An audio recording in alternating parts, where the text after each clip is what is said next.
Bunları da evlatlarımıza hediye ediyoruz. Bu sizin de suresi hediyeniz. Çok teşekkür ederim. Çok sağ olasınız. Takip et. Arkadaşlar merhaba. Soğuk! Nasılsınız? Soğuk! Hoş geldiniz.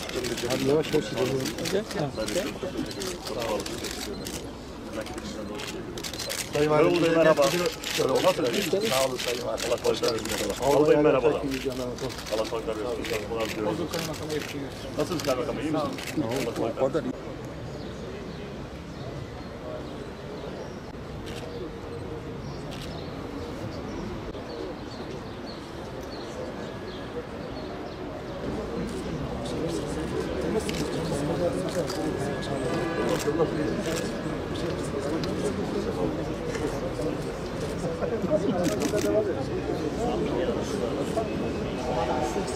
Üç buçuk yıl süren Edirne Valiliğinden sonra ikinci valilik olarak Batman valisi olarak göreve başlamanın mutluluğunu yaşıyorum. Beni Doğu'nun incisi Batman'a vali olarak görevlendirmeyi layık gören başta Cumhurbaşkanımız Recep Tayyip Erdoğan olmak üzere İçişleri Bakanımız Sayın Süleyman Soylu'ya buradan şükranlarımı arz etmek istiyorum. Devletin temel görevi halkının refahını, huzurunu, esenliğini temin etmektir. Bunu yapabilmek için de mutlaka hepimizin sürekli yeni uğraşlar, yeni işler, yeni projelerin arkasından koşmamız gerekiyor. Dünya yerinde durmuyor. Her ülke belli bir gelişme potansiyelini ve belli bir gelişme ivmesini kendi bünyesinde devam ettiriyor. Yine Türkiye 81 ildir. 81 ilin her birisi de hali hazırda da şu anda belli bir gelişim içerisindedir. Bizler kendi illerimizin de gelişimini hızlandırmak, yürüyenleri koşturmak, koşanları daha da hızlı kılabilmek için sürekli bir uğraş içerisinde, bir çaba içerisinde, bir gayret içerisinde olmamız gerekiyor. Bu çerçeve içerisinde buradan bütün mesai arkadaşlarıma, bütün kamu görevlilerine şunu ifade etmek isterim. Bizim üzerimize düşen görev, sorumluluk kamuya hizmet etmektir.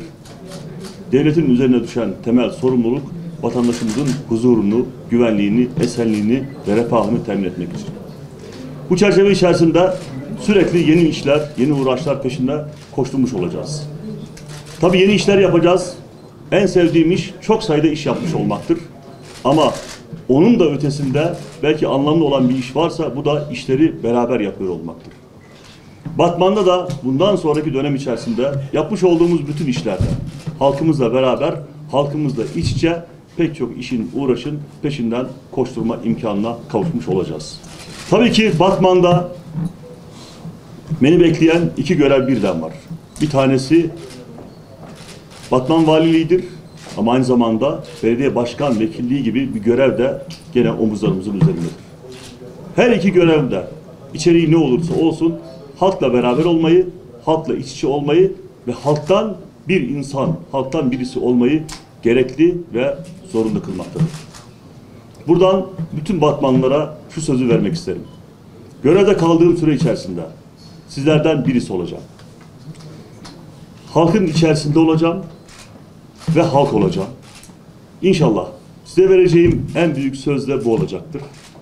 Ümit ediyorum ki burada kaldığım görev süresi içerisinde sizlerle beraber pek çok işe, pek çok uğraşa beraberce omuz vereceğiz.